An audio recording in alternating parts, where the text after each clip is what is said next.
বঙ্গবন্ধু শেখ মুজিবুর রহমান এবং বাংলাদেশ আজ এক সূত্রে গাঁথা।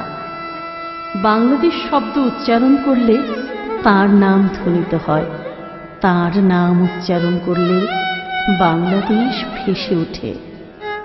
আর স্বাধীনতা তো তাঁর হাত থেকে নিঃসরিত অলৌকিক স্নিগ্ধ আলোর নাম। বঙ্গবন্ধু শেখ মুজিবুর রহমান বাংলার মানুষ ও বাংলার প্রকৃতির সাথে মিশে আছে। বাংলার জনপদ, মাঠ, ঘাট, নদী, ক্ষেত, অরণ্যে শ্রুতিময় তার বাণী।